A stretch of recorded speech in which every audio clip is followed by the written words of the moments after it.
CAA का कानून सही है या गलत है बताइए। CAA का कानून सही है या गलत है बताइए।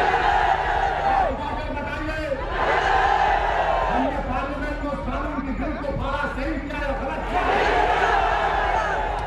उत्तर प्रदेश की राजनीति में एक विकल्प हो इस पिछड़े समाज के लिए पीडीएम इसलिए बनाया गया ताकि हकीकी माने में समाजी इंसाफ हो सके। पीडीएम इसलिए बनाया गया क्योंकि हम 50 साल से सिर्फ वोट डालने वाले बने, अब हमको इंशाअल्लाह ताला वोट लेने वाले बनना पड़ेगा।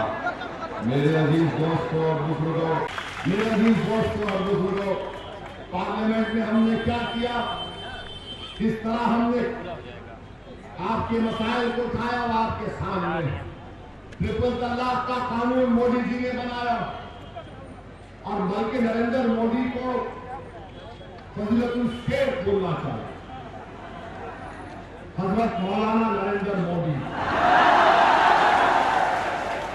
मैं उम्मीद करता हूं कि आरएसएस वालों को तकलीफ नहीं होगी इस पर। ट्रिपल तलाक का कानून बनाए। कैसा बनाए? अगर कोई 3 बार अपनी बीवी को 3 बार तलाक देता है तो मोदी जी फजीलतुल शेख हैं, हनफी फिक्र के माहिर हैं। कोई बोलता है तो तलाक नहीं होता, मगर अगर गुनाह नहीं हुआ तो केस कैसे बुक हो रहा है बताओ। फिर मोदी जी बोलते कि जब तलाक नहीं हुआ तो जेल में अगर कोई पागल मुसलमान जो गुनाह करता है ट्रिपल तलाक कहेगा वो जेल को जाता है। तो मोदी जी ने कहा कि तू जेल में रहेगा और अपनी बीवी को पैसे देगा। तो जेल में रहकर पैसे दे सकता है अपनी बीवी को। फिर मोदी जी ने इनका दिमाग देखिए, वो वाकई में मोदी जी के दिमाग की जितनी तारीफ करे कम है। मोदी जी ने कहा उसको अगर कोर्ट सजा देता है 2 या 3 साल की तो 3 साल तक हमारी बेटी उस जालिम और पागल के साथ शादी के रिश्ते में बनी रहेगी। और मोदी जी ने कहा मेरी बेटी, मैं मुस्लिम बेटियों का हमदर्द हूं। जब तुम्हारा पागल गुनाहगार 100 और 2 साल या 3 साल के बाद जेल से निकलेगा तो तुम अपने हाथ में फूल का हार, एक बैंड बाजा और बैंड बाजे वाले से कहना कि बहाओ फूल बरसाओ मेरा दीवाना जेल। बताइए आप, ये कानून बनाते हैं ये कानून बना दिया। हमने 3 बार उस कानून की मुखालिफत की। CAA का कानून सही है या गलत है बताइए। CAA का कानून सही है या गलत है बताइए। उठाकर बताइए। हमने पार्लियामेंट में उस कानून की बिल को फाड़ा, सही किया या गलत किया। आपने देखा समाजवादी पार्टी के किसी एमपी ने बिल के बारे में क्या बोला? देखिए जाकर मुंह नहीं खुल रहा था, बोल नहीं पा रहे थे। हम जब खड़े हुए 302 एमपी के सामने हमने कहा जिस तरह महात्मा गांधी ने व्हाइट साउथ अफ्रीका के कानून को फाड़ा था, हम इस कानून को फाड़ते हैं। ये भारत के संविधान के खिलाफ है।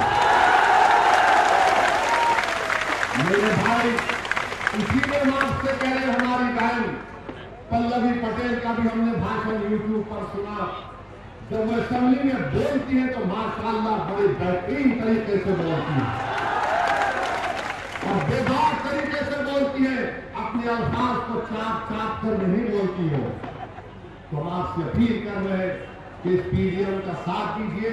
इंशाअल्लाह ताला हमारा चुनाव 13 मई को है। आप दुआ फरमाइए कि अल्लाह हमको भी कामयाब कर दे।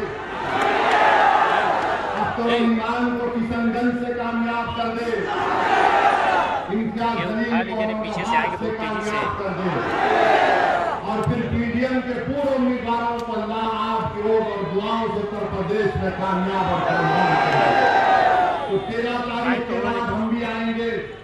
जहां हमारे उम्मीदवार रहेंगे इंशाअल्लाह हमारी कोशिश होगी कि हम वहां पर जाकर जो हमको बीजेपी और समाजवादी पार्टी वाले बोलते हैं कि ओवैसी भड़काऊ भाषण देता है, सही है, हम भड़काऊ भाषण ही देंगे आके इंशाअल्लाह।